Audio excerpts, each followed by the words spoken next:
Well, hello there. It's Andy here, and this is the first in our series of cocktails. I thought today that I wouldn't say very much about cocktails at all, but that I would talk about ice. Well, there's not much you can say about ice, surely. It's just ice. Well, that's kind of partly right. So ice plays a big element, a big component in our cocktails. And one of the things I learnt, really, I guess, when I first kind of came back from holidays and was really trying to kind of recreate some of those cocktails, is that you need ice. And you need a lot of ice.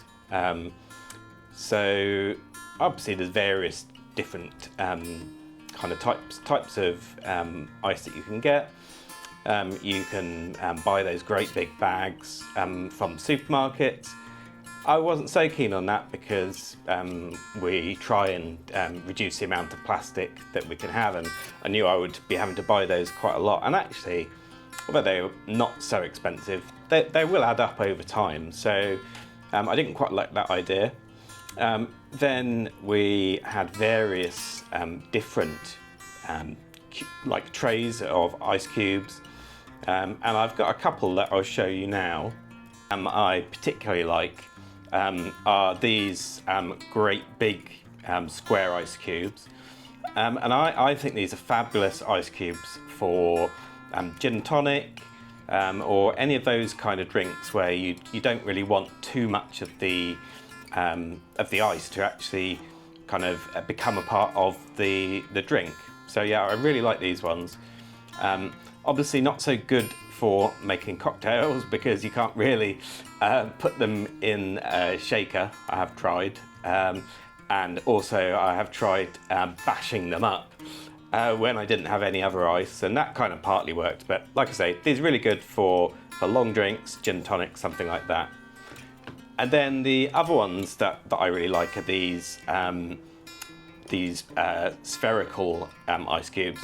So with this, you basically have half of it in here, half of it in here, and then a little funnel so that you can pour the water in, and then you can put them in the freezer to freeze.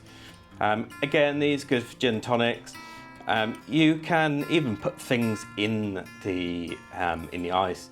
I remember one place we went to where they had like rosemary in the insides of those, which was quite unusual. So yeah, I really like these. And then again, I've had like various different kinds of trays.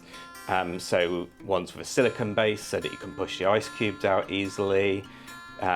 Those kind of plastic ones that just regular plastic.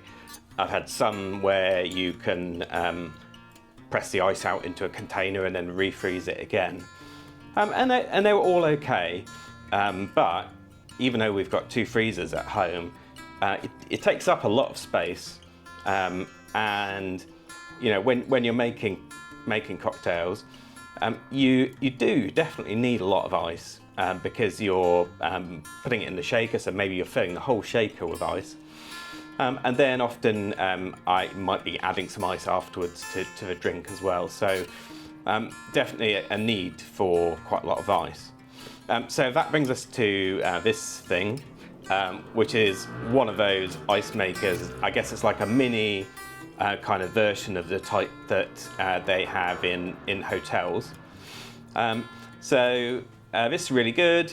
I got it from Amazon. I think from memory it was about £80. I'll put a link in the chat. And it's really, really good. Makes the ice quite quickly once it gets going. It takes a little time to get going. So I'm going to pause video, get it going, and then show you a bit more. And yeah, just show you how it works. Really, really good. Doesn't take up too much space. We tried having it in our kitchen, but it was a bit of a pain because we don't have much worktop space in the kitchen. So I actually keep it in our understairs cupboard now, which has kind of lots of sockets in there, and it's fine to put it in there. The only thing I sometimes forget is that I've left it turned on. It's quite noisy when it's going, but if I've shut the cupboard door, I have had a couple of times when I have forgotten it was there, gone to look at it, and then all the ice had melted and it just kind of started going round in a circle.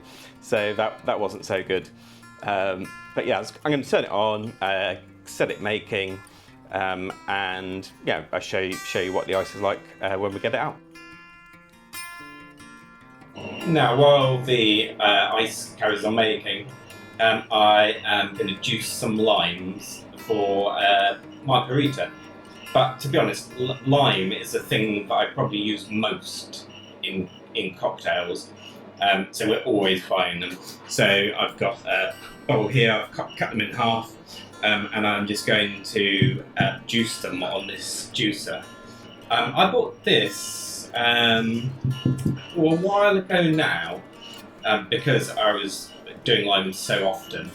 I'm not 100% a fan of it. I've got one of the other, like the Joseph and Joseph kind of regular thing like this.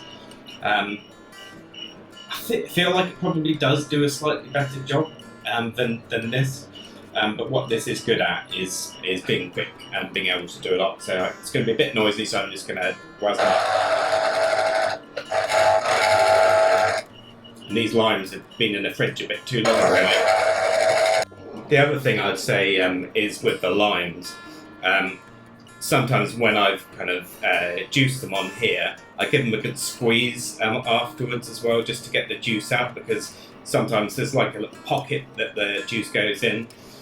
So that's just a top tip really. Once I've juiced all my limes, and to be fair, although I was saying this is not good, it was very quick and it's a lot easier than doing it by hand.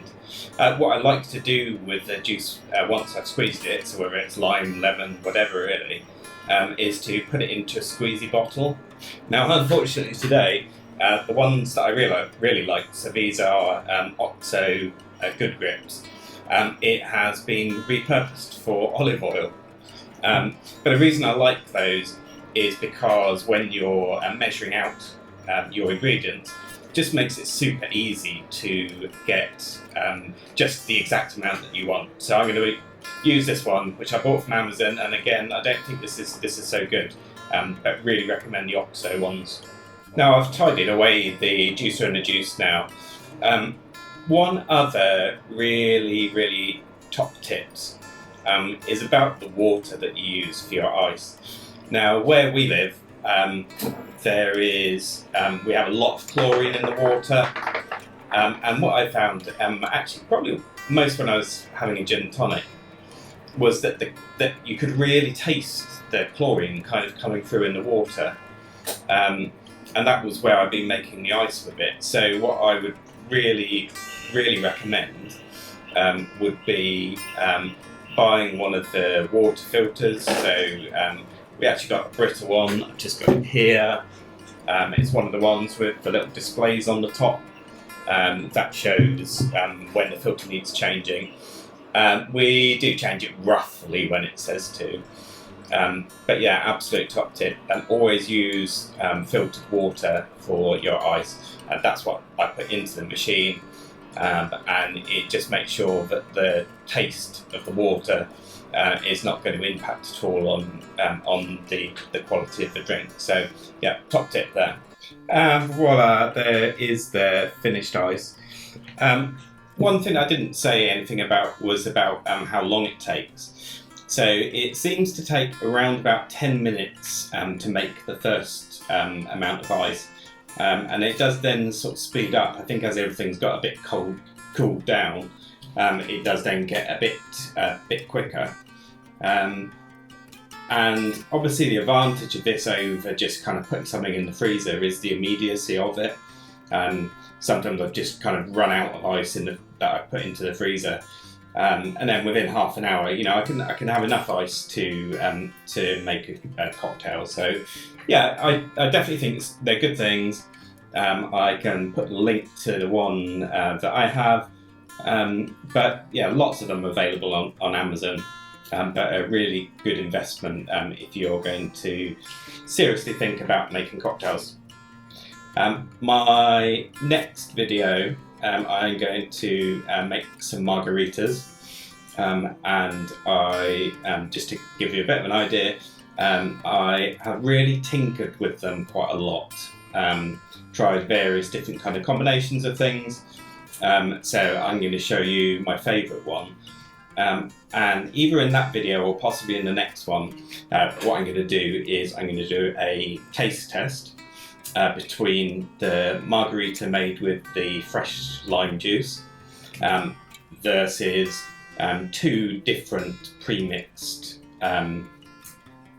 margarita mixes, and we'll see which of the three we prefer. So that's coming up in the next video. Thanks for watching, and if you enjoyed what you saw, please like and subscribe. It really helps us so much as we start this journey, and we are just trying to make a success out of this channel. So thanks again, and see you in the next one.